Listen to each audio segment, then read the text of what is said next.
This is RTV6 News at 6, working for you. We begin tonight with a Storm Team 6 alert, a winter weather advisory, in fact, for tomorrow.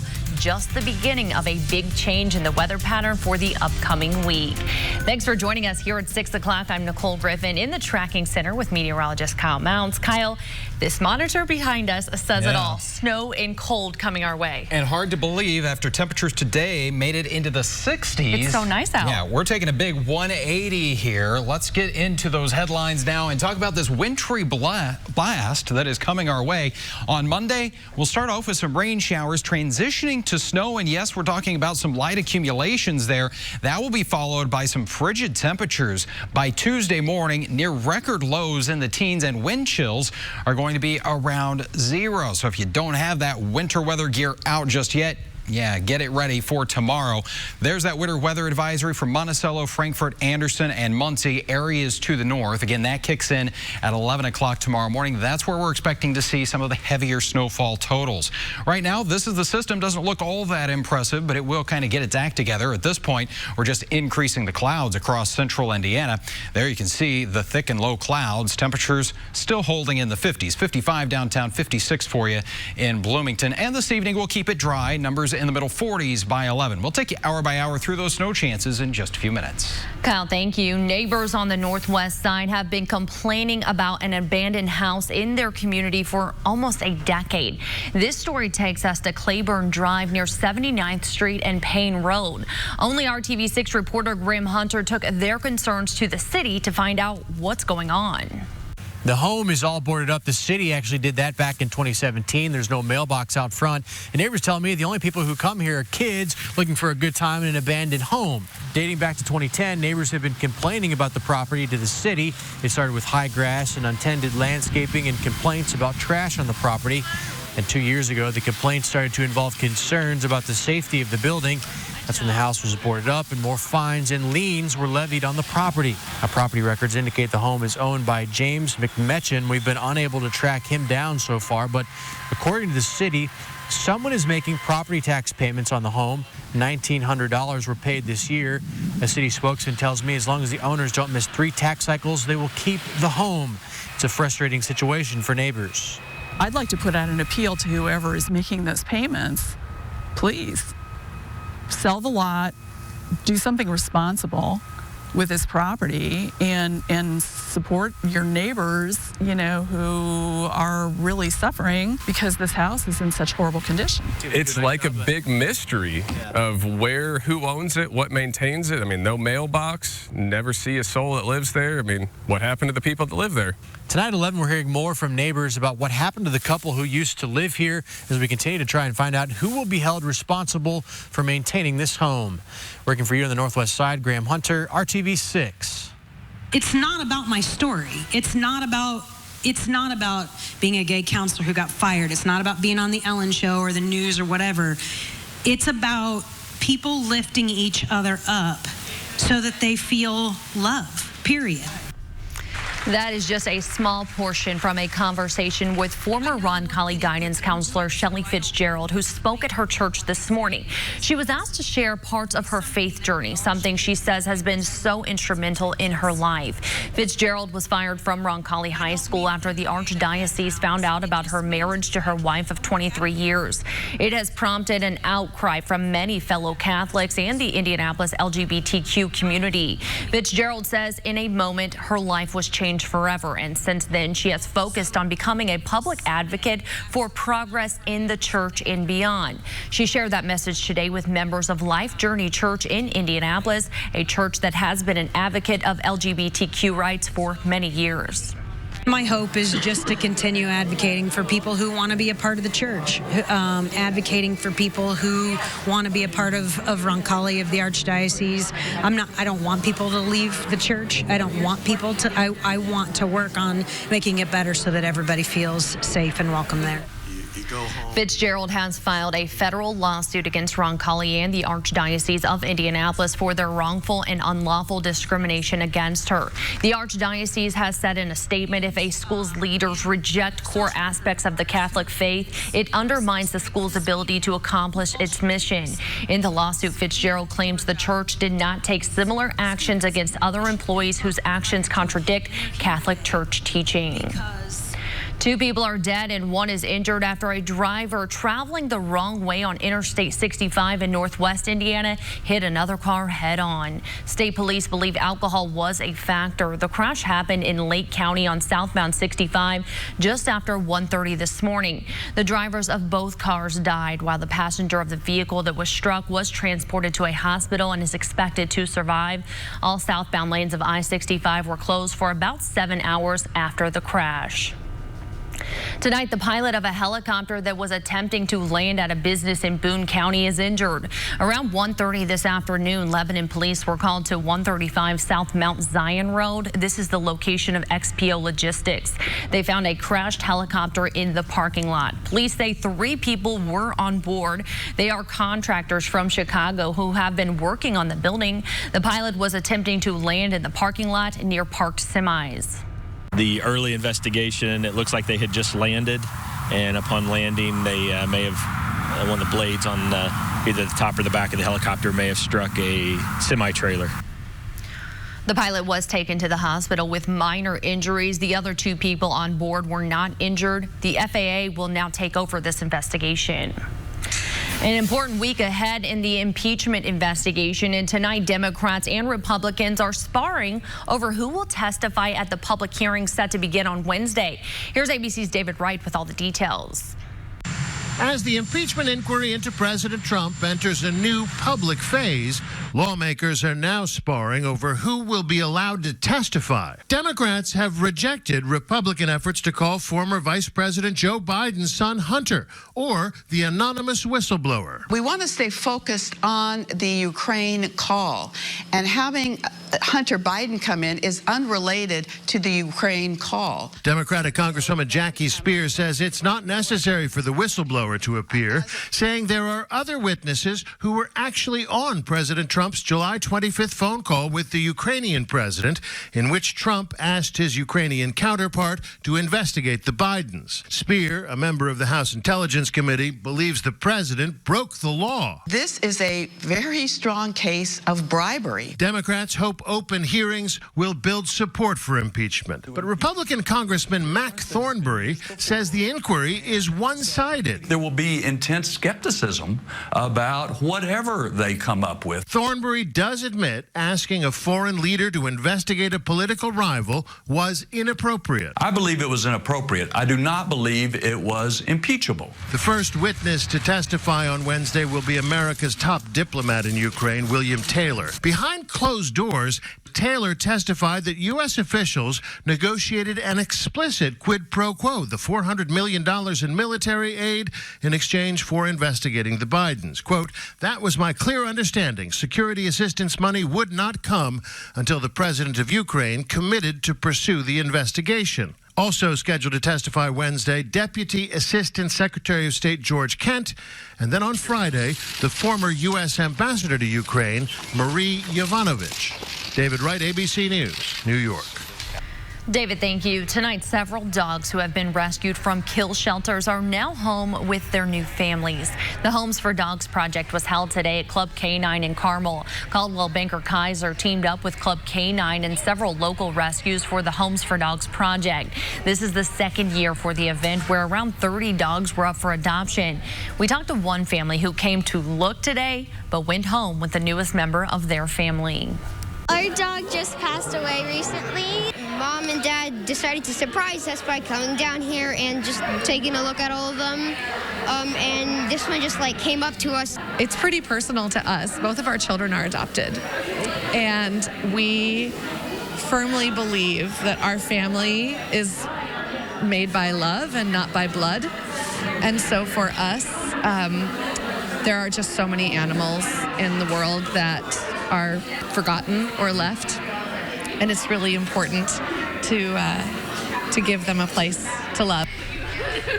Coldwell Banker Kaiser took care of the $200 adoption fee for this family. A spokeswoman says they help people find their forever homes every day, and a dog helps round out that experience, and they also need loving homes. We help people find their forever homes, and a dog to us just rounds out that experience. And the dogs deserve loving families, and that's what we try and put together. Coldwell Banker Kaiser also sponsored the adoption of a service animal to a local veteran through Veterans Best Friend Indiana. IPS students are preparing to make important decisions tonight after today's Showcase of Schools event. The giant open house for the 70-plus IPS schools was held at Bankers Life Fieldhouse. It comes as the enrollment period opens up for the district's choice programs. Choice programs encompass the entire educational offerings of a school. IPS takes part in a citywide unified enrollment system where families complete one application to apply for all IPS choice options and IPS innovation schools. Families had the chance to talk to representatives from each school today and find out about all the programs offered. His family vacation went in a deadly direction. Now an American is facing a trial in paradise. Why federal lawmakers are raising major concerns. Kyle. And it's very quickly going to feel like January here in central Indiana. By Tuesday morning, look at these wind chills dropping below zero in some locations. And that cold is going to stick around a while. Look at your 7-day planning forecast. You're watching RTV6 News at 6. Call, click, or visit a store today. This is RTV6 News at 6, working for you. The Connecticut banker accused of manslaughter following an incident at a Caribbean hotel while on vacation is scheduled to appear in a courtroom tomorrow. Here's ABC's Zachary Quiche with all the details. Scott Hapgood, the Connecticut husband and father, returning to Anguilla to face local authorities, charged with manslaughter in the death of a hotel worker. Hapgood says handyman Kenny Mitchell came to the family's hotel room saying he needed to fix his sink before pulling out a knife and trying to rob him. We are still in shock that a simple vacation that we looked forward to for so long turned into a nightmare. The two men allegedly began fighting and Mitchell died. The initial report listed cause of death as asphyxiation and blunt force trauma. But a new revised autopsy report obtained by the New York Times says that Mitchell likely died from a lethal dose of cocaine. Local residents, including Mitchell's family, were outraged when Hapgood was allowed to return back to the United States. I wish him good luck with his life. Senators from both parties concerned about Hapgood's safety have sent a letter to the U.S. State Department asking for the government to get involved. We want, very simply, fair and transparent proceeding and safety and security for Scott Hapgood. The father of three maintains his innocence, saying he was acting in self-defense. I go back and forth to Anguilla in the face of significant dangers to make sure that the facts come out because the hard science shows what really happened. Tomorrow, a magistrate will decide whether a jury will hear the case. Zachary Quiche, ABC News, New York.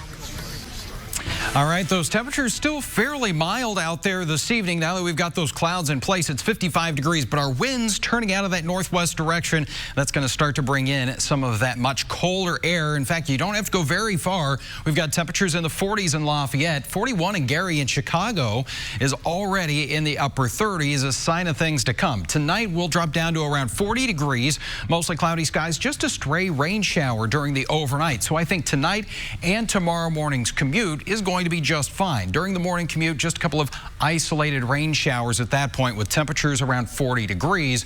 But notice what happens as we go through the day. The temperatures will fall and we'll make that transition from rain to snow. So it's also important to remember here that we'll have mainly rain the first half of the day. Accumulation is not going to happen until we get into the afternoon and evening hours of our Monday.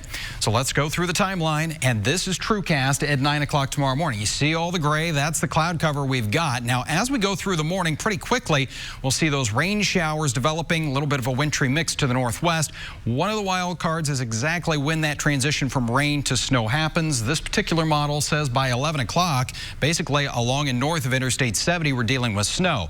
Could be a little bit later as we get into the lunch hour, but then as we get into the afternoon, by 2 o'clock, pretty much all of us, exception of Bedford and Seymour, dealing with some snow showers at that point. And tomorrow evening's commute is going to be a little more tricky. We'll have some snow showers around. The road temperatures are still pretty warm, so I think a lot of this snow is going to be melting there, but we'll see some more grassy accumulations. 8 o'clock in the evening, southeast half of the state still dealing with some snow showers, and by 11 o'clock tomorrow night, most of the snow is out of central Indiana. So again, I think mainly on the grassy areas, but here's what we're talking about with accumulations up to an inch around Bedford and Seymour, 1 to 2 inches for much of central Indiana, and then we get to the north and northeast. That's where we could see some pockets of possibly 2 to 3 inches of snow as we get into our Monday evening. Behind it in the 7-day planning forecast, temperatures tank down to 15 degrees on Tuesday morning. Again, it's going to feel like about 0, 24. That is the best we're going to be able to do, even with some sunshine on Tuesday, and it stays breezy there. Temperatures slowly moderating, but we're still talking about highs only in the 40s next weekend, when our average high is in the middle 50s, so about 10 degrees warmer than that. The only thing I can say that's good about this is at least it's going to hit after the morning commute, and hopefully, you know. Tomorrow morning's going to be okay, but take the winter weather stuff with you tomorrow. Okay, good advice. Thank you, Kyle. A change in policy now allows college athletes to get paid for the use of their images. The idea has its fans and its foes. We'll look at the debate when we come back. PCA mutation. Ask your doctor about Piqray. The NCAA says college athletes can now get paid. Some view this as a step in the right direction, but others say it could lead to more problems. Thomas Hoppo dives into the debate. Jerseys, commercials, and signing endorsements. College athletes will now be able to make some money when it comes to selling their image. This came 1 month after California passed a law allowing players to profit off their name. The NCAA president says they want to ensure fairness and a level playing field for student athletes and enhance opportunities for student athletes while ensuring they compete against students and not professionals. Yeah, I played Division III football a couple of years. Brian Garrity is a professor of sports coaching at the University of Denver, an advocate for college athletes getting paid. So the idea that now we're able to let athletes be compensated for their own image like we would anybody anywhere else, good. And is it opening the floodgates to something else or something more or power shifting? Absolutely. Right now, athletes don't see any profit for jerseys or memorabilia sold with their names on it. There's going to be bumps in the road, and there's fear and anxiety, and there's other people just still holding tight to their power. But the point is, don't get distracted. You know, the ultimate goal is that this is going to be a more fair and equitable thing, and that's the right thing to do. So my name is Cody McDavis. I'm a former Division I student athlete. I played men's basketball at the University of Northern Colorado.